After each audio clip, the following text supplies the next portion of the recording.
Vous êtes l'architecte de votre propre vie. C'est à vous de la construire ou de la détruire.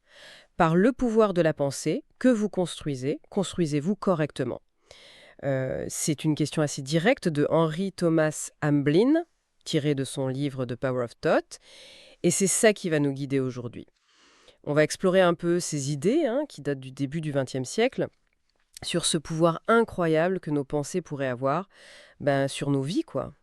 Oui, c'est ça. La source, c'est donc ce livre, un peu ancien, mais fascinant, on peut dire. Amblin, il était aussi éditeur d'une revue, The Science of Thought Review, donc un auteur assez plongé dans ces questions-là.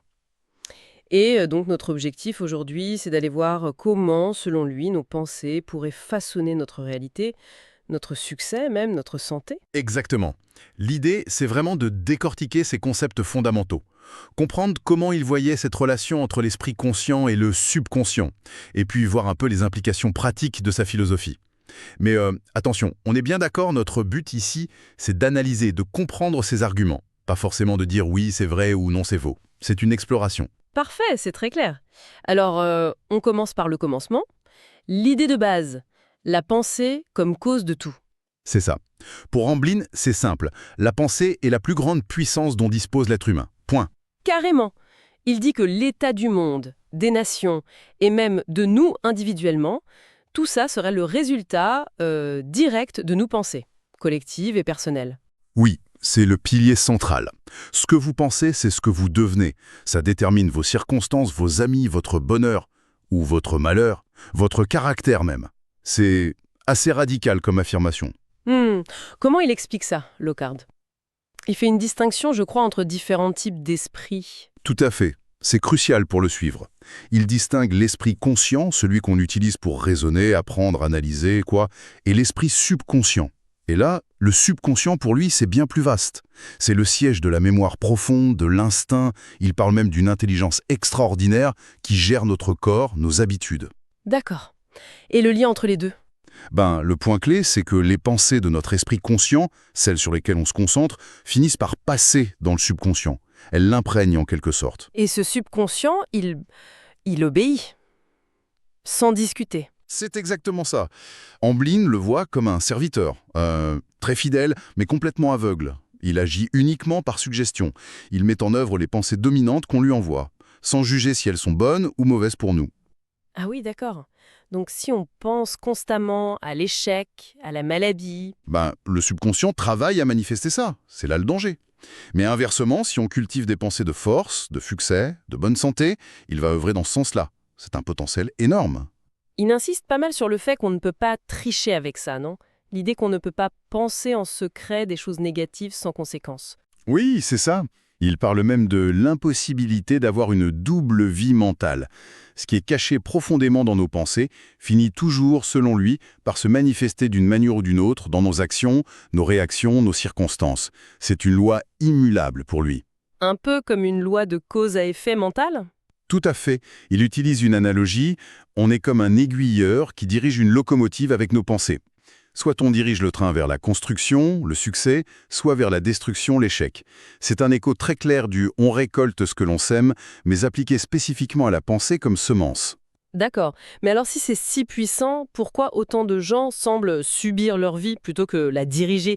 Il a une explication? Oui, il en propose deux principales. La première, c'est l'ignorance. Beaucoup de gens entretiennent des pensées négatives, la colère, la peur, l'envie, le doute, simplement parce qu'ils ne réalisent pas à quel point ces pensées sont destructrices pour eux. Ils ignorent cette loi de la pensée. C'est le premier piège. Et le second? Le second, c'est la suggestion. On est constamment bombardé, en fait, par les pensées des autres, l'ambiance générale, les médias, la publicité. Hmm. Amblin donne des exemples assez marquants, comme cette histoire, peut-être un peu extrême, mais illustrative, des deux médecins qui arrivent à convaincre un homme en parfaite santé qu'il est gravement malade juste par la force de leurs suggestions répétées, au point, dit-il, de le faire dépérir. Ah oui, ça fait un peu froid dans le dos, cette histoire. Ça montre la puissance d'une idée quand elle est acceptée par l'esprit. Exactement. Et ça résonne terriblement aujourd'hui, non? Avec l'influence des réseaux sociaux, l'opinion publique, les modes de pensée. Tout à fait. On peut se retrouver à penser comme tout le monde sans même s'en rendre compte. C'est ce qu'il appelle la suggestion de masse. Dans la foule, l'individu peut perdre son sens critique. Et puis, il y a aussi l'autosuggestion négative, celle qu'on se fait à soi-même. C'est-à-dire? Se répéter «je suis nul, je vais échouer, je tombe toujours malade». À force, on finit par y croire et par agir en conséquence. Amblin va même jusqu'à évoquer, avec une certaine prudence d'ailleurs, l'idée que tout pourrait n'être que suggestion. La pauvreté serait l'acceptation de suggestions de manque. La maladie, l'acceptation de suggestions de faiblesse. D'accord. Bon, on voit bien les pièges, hein, l'ignorance, la suggestion, mais alors, comment on s'en sort? Comment on retourne l'arme, si on peut dire, et on utilise ce pouvoir pour nous aider à surmonter les difficultés? C'est quoi son fameux secret pour surmonter? Alors là, c'est un point vraiment central et peut-être un peu contre-intuitif.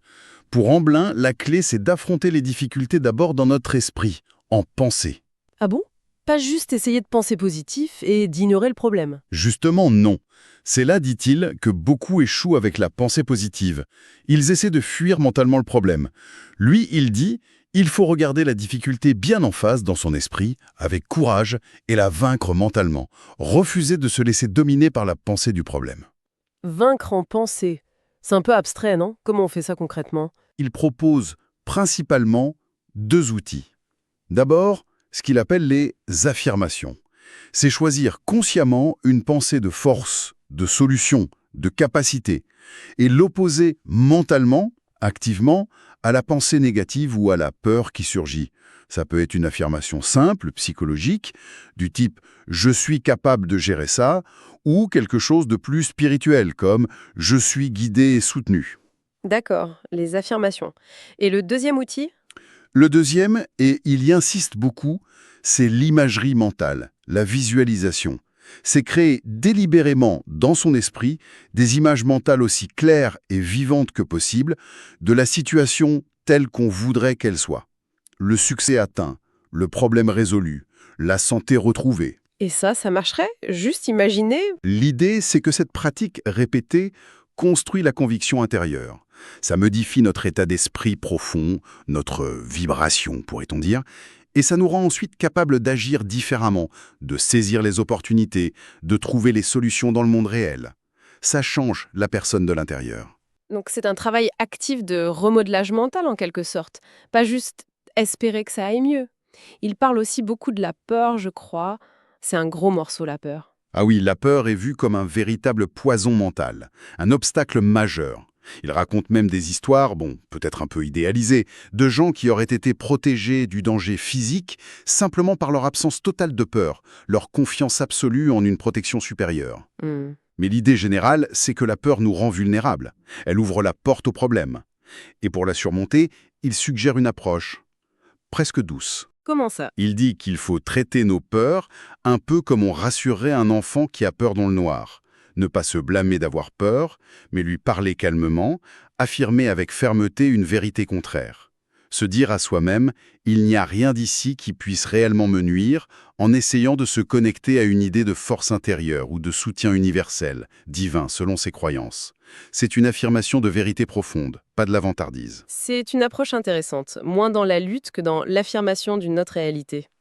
Cette transformation intérieure par la pensée, elle n'affecte pas que notre gestion des problèmes, j'imagine. Il dit que ça a aussi un impact direct sur notre succès et notre santé. Oui, tout à fait. C'est la suite logique de sa thèse. Pour le succès, par exemple, il observe que les gens qui réussissent de manière durable ont souvent un état d'esprit particulier.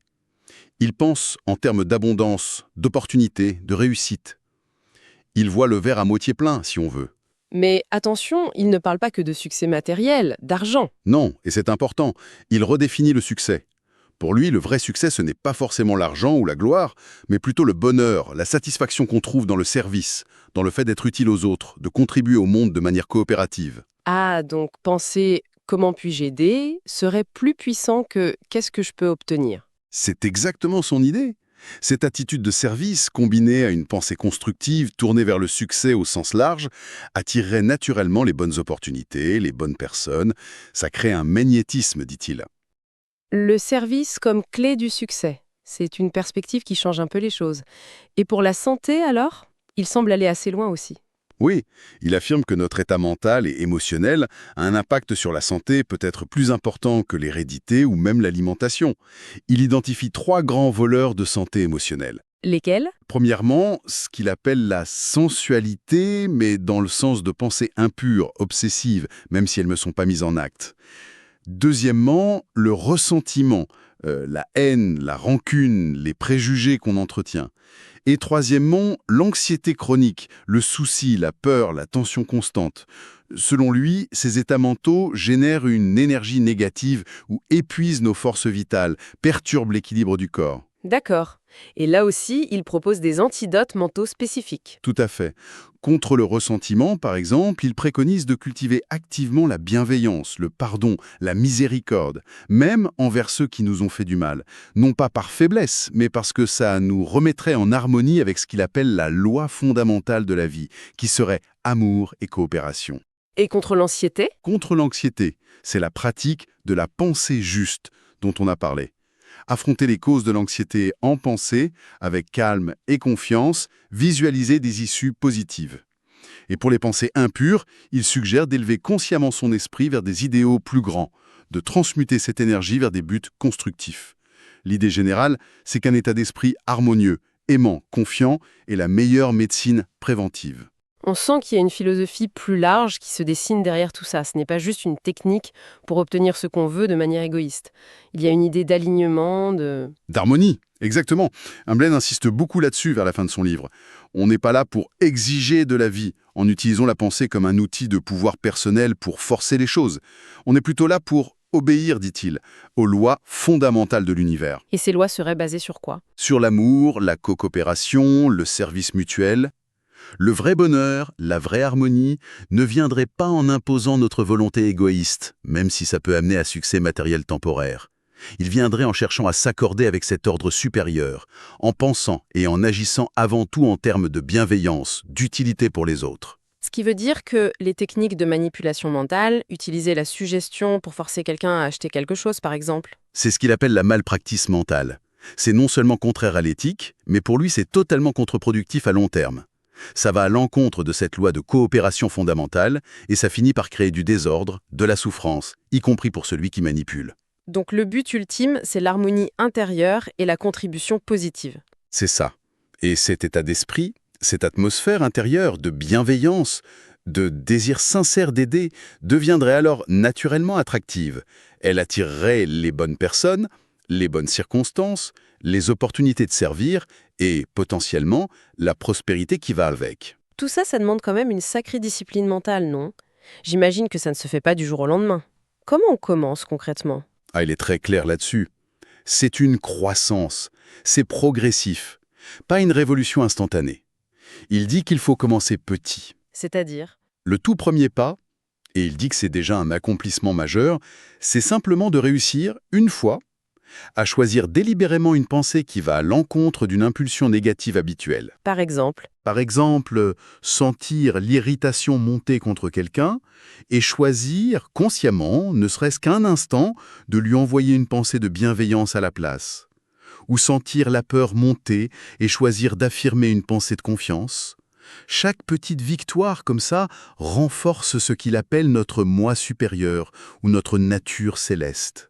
Et la persévérance est essentielle, j'imagine. Fondamental, il utilise une image assez parlante. Notre nature inférieure, nos vieilles habitudes de pensée négatives, c'est comme un tyran très fort au début. Et notre nature supérieure, notre aspiration au bien, elle est plus faible, plus neuve. Alors comment la partie faible peut gagner? En puisant sa force ailleurs, en se connectant par la pensée juste et la prière, ou l'aspiration, à ce qu'il appelle les fontaines inépuisables de vie et de pouvoir divin. Chaque pensée élevée, chaque effort conscient ouvrirait un peu plus la porte à cette aide supérieure. Donc la pensée juste, ce n'est pas juste penser positif. Non. À la fin, il précise bien. Ce n'est pas seulement remplacer le négatif par le positif, c'est aussi, et c'est crucial pour lui, faire un appel conscient à une aide supérieure, quelle que soit la façon dont on conçoit cette aide. C'est un processus actif de réorientation et de connexion. Il donne même des petits exercices pratiques, non? Comme un tableau comparatif. Oui, il suggère de remplacer activement les suggestions négatives dès qu'elles apparaissent. Par exemple, la pensée « maladie arrive », on la chasse avec « Dieu est ma santé ». ou une formulation équivalente selon ses croyances. Pensée de pauvreté, Dieu est mon abondance. Pensée de haine, Dieu est amour en moi. Ce sont comme des petits gardes du corps mentaux à utiliser tout au long de la journée. Et méditer sur le positif aussi. Oui, prendre le temps de méditer sur les aspects positifs de la vie, sur son idéal pour renforcer ses nouvelles habitudes mentales, c'est un entraînement constant. Mais il est convaincu que les effets sont cumulatifs et peuvent transformer une vie. Sa conclusion est assez forte. Qu'est-ce qu'il dit? Il dit « Ce ne sont pas les circonstances qui doivent changer en premier, c'est nous-mêmes. En changeant notre monde intérieur de pensée, notre monde extérieur finit inévitablement par refléter ce changement. On se construit soi-même en caractère uniquement dans la mesure où l'on surmonte, en pensée, C'est puissant comme idée. Quel voyeur dans la pensée de cet auteur, si on devait essayer de résumer les points vraiment saillants de tout ça? je dirais qu'il y a peut-être 4 grands axes. Premièrement, l'idée que la pensée est une force créatrice fondamentale, qui agit surtout via le subconscient. Deuxièmement, on est souvent victime soit de notre ignorance de cette loi, soit de la suggestion négative, extérieure ou autosuggestion. D'accord. Troisièmement, la clé est donc de prendre le contrôle conscient de nos pensées. Affronter mentalement les difficultés, cultiver activement le positif, force, santé, abondance, succès au sens large, utiliser la visualisation. Et quatrièmement, tout ce travail intérieur doit s'inscrire dans une perspective plus large. Le service, la coopération, la recherche d'harmonie avec un ordre supérieur. C'est là que se trouverait le vrai succès et le bien-être durable, selon Emblin. Merci, c'est une très bonne synthèse. On a commencé avec cette citation: Vous êtes l'architecte de votre propre vie. Amblin nous dit en gros que les plans, eh bien, ils se dessinent d'abord dans nos pensées. Et il insiste bien. Même la plus petite étape, le plus petit changement de pensée délibéré, c'est déjà un acte de construction majeur. Hmm. Ce qui m'amène à une petite question pour la route peut-être. Si c'est vrai, quelle serait la plus petite pensée, juste une nuance, qu'on pourrait choisir consciemment, aujourd'hui même, pour aller à contre-courant d'une vieille habitude mentale qu'on n'aime pas trop? Juste un premier petit coup de crayon sur notre propre plan d'architecte. Qu'en pensez-vous?